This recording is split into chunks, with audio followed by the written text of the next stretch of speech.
പ്രിയപ്പെട്ട വിശ്വാസികളെ, മഹാനായ റസൂൽ കരീം സ്വല്ലല്ലാഹു അലൈഹി വസല്ലമ തനിക്ക് ചുറ്റും കൂടി നിൽക്കുന്ന സ്വഹാബികളോട് പറഞ്ഞ് ഭയപ്പെട്ട ഒരു കാര്യം, ഇന്ന അഖ്വഫ മാ ഖാഫു അലൈക്കും അശ്ശിർകു അസ്അർ, ഞാൻ നിങ്ങളിൽ ഏറ്റവും അധികം ഭയപ്പെടുന്ന ഒരു കാര്യം അലൈക്കും അശ്ശിർകുൽ അസ്അർ, ചെറിയ ശിർക്കിനെ കുറിച്ചാണ്. അപ്പോൾ സ്വഹാബികൾക്ക് സംശയം. ഖാലൂ, അവർ ചോദിക്കുകയാണ്, വമശ്ശിർകുൽ അസ്അർ യാ റസൂലുള്ളാഹ്, അല്ലാഹുവിന്റെ പ്രവാചകരെ, ചെറിയ ശിർക്ക് എന്ന് പറഞ്ഞാൽ എന്താണ്? അപ്പോൾ പ്രവാചകൻ പറഞ്ഞു, അർറിയാ, മനസ്സിലൊന്നുമില്ല, മനസ്സിൽ ഈമാനില്ല, മനസ്സിൽ തഖ്വയില്ല, മനസ്സിൽ നിഷ്കളങ്കമായ ഒരു ചിന്തയും ഒരു നിയ്യത്തുമില്ല. പുറമെ ആളുകളെ കാണിക്കാൻ വേണ്ടി, ആളുകൾക്കിടയിൽ ഞാൻ നന്നായി നിസ്കരിക്കുന്നവനാണ്, ഞാൻ നന്നായി ധർമ്മം നൽകുന്നവനാണ്, ഞാൻ നന്നായി സംസാരിക്കുന്നവനാണ്, ഞാൻ നല്ല ഈമാനുള്ള മനുഷ്യനാണ് എന്ന് പ്രകടമാക്കുന്ന ആളുകൾ, ആ ആളുകളുടെ കാര്യത്തിലാണ് അള്ളാഹുവിന്റെ പ്രവാചകൻ സ്വല്ലല്ലാഹു അലൈഹി വസല്ലമ ഏറ്റവും കൂടുതൽ ഭയപ്പാടുകൾ നിർവഹിച്ചതായി നമുക്ക് കാണുവാൻ സാധിക്കും. മാത്രമല്ല, ആ ആളുകൾ അള്ളാഹുവിന്റെ കോടതിയിലേക്ക് വരും. യഖൂലുല്ലാഹു അസ്സ വജല്ല, അല്ലാഹു സുബ്ഹാനഹു വ തആല അവരോട് പറയും, ലഹും യൗമൽ ഖിയാമത്തി, അത്തരത്തിലുള്ള ആളുകളെ കാണിക്കാൻ ഈമാൻ ഹൃദയത്തിലേക്ക് ഒട്ടും പ്രവേശിക്കാതെ നന്മകൾ ചെയ്ത ആളുകളുണ്ടല്ലോ, നന്മകളായി പ്രകടിപ്പിച്ച ആളുകളുണ്ടല്ലോ, അവർ അല്ലാഹുവിന്റെ കോടതിയിൽ ഹാജരാക്കപ്പെടും. ആ സമയത്ത് അല്ലാഹു സുബ്ഹാനഹു വ തആല ഓരോ മനുഷ്യരുടെയും നന്മകൾ വ്യത്യസ്തമായി നിർണയിക്കപ്പെടുന്ന ആ സന്ദർഭത്തിൽ അല്ലാഹു അവരോട് പറയും, ഇദ്ഹബൂ ഇലല്ലദീന കുൻതും തുറാഊന ഫിദ്ദുനിയ, ദുനിയാവിൽ നിങ്ങൾ ആരെ കാണിക്കാൻ വേണ്ടിയാണോ നന്മകൾ പ്രവർത്തിച്ചത്, ആ ആളുകളുടെ അടുത്തേക്ക് നിങ്ങൾ പോവുക. ഫൻദുർ ഹൽ തജിദൂന ഇൻദഹും ജസാഅ, എന്നിട്ട് അവരോട് നിങ്ങൾ ചോദിക്ക് വല്ല പ്രതിഫലവും കിട്ടുമോ എന്ന്. മാത്രമല്ല, മഹാനായ റസൂൽ കരീം സ്വല്ലല്ലാഹു അലൈഹി വസല്ലം പറഞ്ഞത്, ലൈസൽ ഗിന അൻ ളുഹ്രിൻ, ഐശ്വര്യം എന്നുള്ളത് പുറത്ത് കാണുന്ന പ്രകടനങ്ങളല്ല. ഇന്നമൽ ഗിന ഇനൻ നഫ്സ്, ഐശ്വര്യം എന്ന് പറയുന്നത് മനസ്സിന്റെ ഐശ്വര്യമാണ്. എന്നിട്ട് പ്രവാചകൻ സ്വല്ലല്ലാഹു അലൈഹി വസല്ലം പറഞ്ഞു, വഇദാ അറാദല്ലാഹു ബിഅബ്ദിൻ ഖൈറാ, നമ്മളിൽപ്പെട്ട ഒരാൾക്ക് അള്ളാഹു എന്തെങ്കിലും ഒരു ഖൈർ തീരുമാനിച്ചിട്ടുണ്ടെങ്കിൽ, അള്ളാഹു ഒരു നന്മ ഉദ്ദേശിക്കുന്നുവെങ്കിൽ, ജഅല ഐനാഹു ഫീ നഫ്സിഹി, അവന്റെ നഫ്സിൽ, അവന്റെ ഹൃദയത്തിൽ അല്ലാഹു സുബ്ഹാനഹു വ തആല ഐശ്വര്യം നൽകും. വതുഖാഹു ഫീ ഖൽബിഹി, അവന്റെ ഹൃദയത്തിൽ അല്ലാഹു തഖ്വ സന്നിവേശിപ്പിക്കുകയും ചെയ്യും. ഒന്ന്, മനസ്സിന് ഐശ്വര്യം പ്രദാനം ചെയ്യും. രണ്ട്, അവന്റെ ഹൃദയത്തിൽ അല്ലാഹു തഖ്വ നൽകുകയും ചെയ്യും. ഇനിയോ, വഇദാ അറാദല്ലാഹു ബിഅബ്ദിൻ ശർറ, ഇനി നിങ്ങളുടെ കൂട്ടത്തിൽപ്പെട്ട ഒരാൾക്ക് അല്ലാഹു ഒരു ഷർറ്, ഒരു തിന്മ ഉദ്ദേശിച്ചിട്ടുണ്ട് എങ്കിൽ, ജഅല ഫഖറഹു ബൈന ഐനൈഹി, അവന്റെ കൺമുമ്പിൽ കാണുന്ന കാഴ്ചയും അനുഭവങ്ങളും കാര്യങ്ങളും എല്ലാം ദാരിദ്ര്യമായിരിക്കും, പ്രയാസകരമായിരിക്കും, ബുദ്ധിമുട്ടുണ്ടാക്കുന്നതായിരിക്കും, അവന്റെ മനസ്സിനെ വേദനിപ്പിക്കുന്ന കാര്യങ്ങളായിരിക്കുമെന്ന് അള്ളാഹുവിന്റെ ഹബീബ് സ്വല്ലല്ലാഹു അലൈഹി വസല്ലമ എന്നെയും നിങ്ങളെയും ഓർമ്മപ്പെടുത്തുകയാണ്. അതുകൊണ്ട് പ്രിയപ്പെട്ട വിശ്വാസികളെ, നമ്മുടെ മനസ്സിന് ഐശ്വര്യമുണ്ടാകണം. എങ്ങനെ? തഖ്വയിലൂടെ, ഇഖ്ലാസിലൂടെ, ഈമാനിലൂടെ മാത്രമേ ആ ഒരു ഐശ്വര്യം പ്രദാനം ചെയ്യാൻ സാധിക്കുകയുള്ളൂ.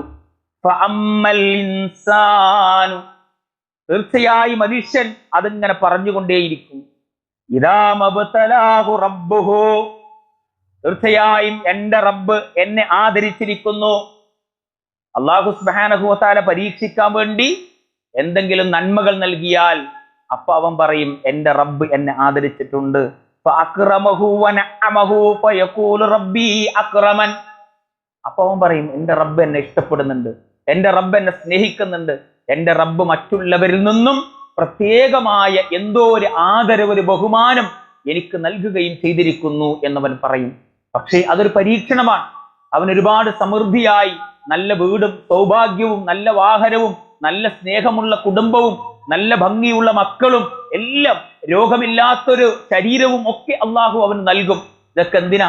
ഒരു പരീക്ഷണത്തിനാണ്. പക്ഷേ ആ നന്മയാർന്ന പരീക്ഷണത്തെ മാറ്റിക്കൊണ്ട് വഅമ്മാ ഇദാ മബ്തലാഹു ഫഖദറ അലൈഹി റിസ്ഖഹു ഫയഖൂലു റബ്ബി അഹാനൻ, എന്നാൽ ഈ നൽകപ്പെട്ട സൗഭാഗ്യങ്ങളെല്ലാം അവന്റെ ജീവിതത്തിൽ നിന്ന് എടുത്തു കളഞ്ഞുകൊണ്ട് അവന്റെ മഈശത്തിനെ കുടുസതയാക്കിക്കൊണ്ട് പ്രയാസമുള്ളതാക്കിക്കൊണ്ട് അവന്റെ ശരീരത്തിന് രോഗം നൽകി വലിയ വീട്ടിൽ നിന്നും ചെറിയ കുടുസായ ഒരു വീട്ടിലേക്ക്, വലിയ വാഹനത്തിൽ നിന്നും ചെറിയൊരു സൈക്കിളിലേക്ക്, അല്ലെങ്കിൽ വാഹനമില്ലാത്തൊരു ജീവിതത്തിലേക്ക് അവന്റെ ജീവിതത്തെ മാറ്റിയാലോ? അവൻ പറയുന്ന വർത്തമാനം, തീർച്ചയായും എന്റെ റബ്ബ് എന്നെ അപമാനിച്ചിരിക്കുന്നു. അങ്ങനത്തെ ഒരു മനസ്സിന്റെ ഉടമകളാണോ പ്രിയപ്പെട്ടവർ നമ്മൾ? സൗഭാഗ്യം ലഭിക്കുമ്പോഴും അത് എടുത്തു കളയപ്പെടുമ്പോഴും അള്ളാഹുവിനെ എല്ലാ നിലക്കും തഖ്വയോടുകൂടി ഓർമ്മിക്കുന്ന, ചിന്തിക്കുന്ന വിശ്വാസികളായി മാറാനാണ് ഞാനും നിങ്ങൾ പരിശ്രമിക്കേണ്ടത്. അതുകൊണ്ട് സഹോദരങ്ങളെ, മഹാനായ റസൂൽ കരീം സല്ലല്ലാഹു അലൈഹി വസല്ലമ എല്ലാ അർത്ഥത്തിലും നമുക്ക് മാതൃകയാണല്ലോ. ആ പ്രവാചകൻ എങ്ങനെയാ ജീവിച്ചത്? ദരിദ്രന്മാരിൽ പരമദരിദ്രനായ രൂപത്തിൽ, അല്ലെ? എന്നിട്ടും ഒരു അസ്ർ നിസ്കാരം, ഫർള് നിസ്കാരം കഴിഞ്ഞ ഉടനെ പ്രവാചകൻ സല്ലല്ലാഹു അലൈഹി വസല്ലം എഴുന്നേറ്റോടി തന്റെ ഹുജറത്തിലേക്ക് ഓടി. എന്നിട്ട് അല്പസമയം കഴിഞ്ഞപ്പോഴാണ് പ്രവാചകൻ സല്ലല്ലാഹു അലൈഹി വസല്ലമ വീണ്ടും പള്ളിയിലേക്ക് കയറി വന്നത്. അപ്പോൾ സ്വഹാബികളൊക്കെ ഇങ്ങനെ അന്തം വിട്ട് ആശ്ചര്യത്തോട് നോക്കി നിൽക്കാൻ. കാരണം പ്രവാചകൻ സല്ലല്ലാഹു അലൈഹി വസല്ലം ഫർള് കഴിഞ്ഞാൽ ദിക്ർ ചൊല്ലാതെ അവിടുന്ന് എഴുന്നേൽക്കാറില്ല. പക്ഷേ ഇന്നെന്തു പറ്റി? അള്ളാഹുവിന്റെ ഹബീബിന് എന്താണ് സംഭവിച്ചത്? പ്രവാചകന് മനസ്സിലായി, എന്റെ സ്വഹാബാ കിറാമുകൾക്ക് എന്നെ പറ്റി എന്തൊരു ആശങ്ക സംഭവിച്ചിട്ടുണ്ട്. പ്രവാചകൻ സല്ലല്ലാഹു അലൈഹി വസല്ലം പറഞ്ഞു, എന്റെ ഹുജറത്തിൽ ഒരൽപ്പം ഒരു അയിരുണ്ടായിരുന്നു. ആ അയിരിനെ കുറിച്ച് ഓർമ്മ നിസ്കാരം കഴിഞ്ഞപ്പോഴാണ് വന്നത്. അതെന്റെ വീട്ടിൽ ഞാൻ എന്റെ കയ്യിൽ സൂക്ഷിച്ചുകൊണ്ട് ഞാൻ മരണപ്പെട്ടാൽ ഈ സ്വർണത്തിന്റെ അയിരിനെ പറ്റി എന്റെ റബ്ബിനോട് ഞാൻ ചോദ്യങ്ങൾക്ക് വിധേയമാകേണ്ടി വരും. അതുകൊണ്ട് അതിന് അർഹതപ്പെട്ട ആളുകൾക്ക് കൊടുത്തിട്ടാണ് ഞാൻ വരുന്നത്. ആരായി പറയണത്? ദിവസങ്ങളോളം, ആഴ്ചകളോളം നല്ല കട്ടിയുള്ള ഭക്ഷണം കഴിക്കാനില്ലാതെ വെറും ഉണങ്ങി വരണ്ട കാരക്കയും പച്ചവെള്ളവും മാത്രം കഴിച്ച് ജീവിതം തള്ളി നീക്കിയ അള്ളാഹുവിന്റെ ഹബീബ് സല്ലല്ലാഹു അലൈഹി വസല്ലം പറയാ, ഒരു അല്പം സ്വർണത്തിന്റെ അയിരുണ്ടായിരുന്നു, അതാണ് അവകാശികൾക്ക് കൊടുത്തിട്ട് വരികയാണ്. ആ പ്രവാചകനേക്കാൾ വലിയ അവകാശി ആരാ സഹോദരങ്ങളെ ദുനിയാവിൽ? എന്നിട്ടും അള്ളാഹു നൽകിയ ചെറിയൊരു അനുഗ്രഹം, അതിനെപ്പറ്റി പ്രവാചകൻ സ്തുതിക്കുകയാണ്, ശുക്ർ ചെയ്യുകയാണ്. അങ്ങനെയാണ് സഹോദരങ്ങളെ നമ്മളൊക്കെ ജീവിതങ്ങൾ നയിക്കപ്പെടേണ്ടത്. മനസ്സിന്റെ ശുഖിൽ നിന്നാണ് നമ്മളൊക്കെ രക്ഷപ്പെടേണ്ടത്. മനസ്സിന്റെ പിശുക്കിൽ നിന്ന് രക്ഷപ്പെടുക എങ്കിൽ ആ മനസ്സിന് ഐശ്വര്യമുണ്ടാകും. ആ മനസ്സിന് നല്ല ഈമാനും ഇഖ്ലാസും തഖ്വയും അള്ളാഹു വിട്ടുതരുമെന്ന കാര്യത്തിൽ യാതൊരു സംശയവുമില്ല. ഏതൊരു വിശ്വാസിയായ മനുഷ്യനും നിരന്തരമായി പ്രാർത്ഥിക്കുന്ന ഒരു പ്രാർത്ഥനയാണ് റബ്ബനാ ലാ തുസിഗ ഖുലൂബനാ ബഅദ ഇദ് ഹദൈതനാ. അല്ലാഹുവേ, എന്റെ ജീവിതത്തിലേക്ക്, എന്റെ ഹൃദയത്തിലേക്ക് സന്മാർഗം ഇട്ടു തന്നതിന് ശേഷം ആ സന്മാർഗത്തിൽ നിന്നും എന്നെ നീ വ്യതിചലിപ്പിക്കല്ല നാഥാ, എന്നെ നീ മാറ്റിമറിക്കല്ലേ റബ്ബേ. എന്റെ മനസ്സിനെ ആ ഹിദായത്തിൽ, ആ നന്മയിൽ, ആ തഖ്വയിൽ, ഇഖ്ലാസിൽ ജീവിക്കാൻ ഉതകുന്ന ഒരു ജീവിതക്രമം നീ എനിക്ക് നൽകണേ റബ്ബേ എന്ന് അള്ളാഹുവിനോട് ഞാനും നിങ്ങളും പ്രാർത്ഥിക്കുകയാണ് പ്രിയപ്പെട്ടവരെ. നമ്മുടെ മനസ്സിനെ പരിശുദ്ധപ്പെടുത്താൻ വിശ്വാസികളെ എനിക്കും നിങ്ങൾക്കും സാധിക്കണം. ആ രൂപത്തിൽ ജീവിതത്തെ ക്രമീകരിക്കാൻ, നമ്മുടെ സംസാരങ്ങളെ, നമ്മുടെ നോട്ടങ്ങളെ, നമ്മുടെ ചിന്തകളെ ക്രമീകരിക്കാൻ അല്ലാഹു സുബ്ഹാനഹു വ തആല നമുക്ക് ആഫിയത്ത് പ്രദാനം ചെയ്യുമാറാകട്ടെ. അല്ലാഹു സുബ്ഹാനഹു വ തആല തഖ്വയിലൂന്നിയ ഹൃദയത്തെ ചിട്ടപ്പെടുത്താൻ കഴിയുന്ന മുത്തഖീങ്ങളിൽ നമ്മളെ ഏവരും ഉൾപ്പെടുത്തി അനുഗ്രഹിക്കുമാറാകട്ടെ.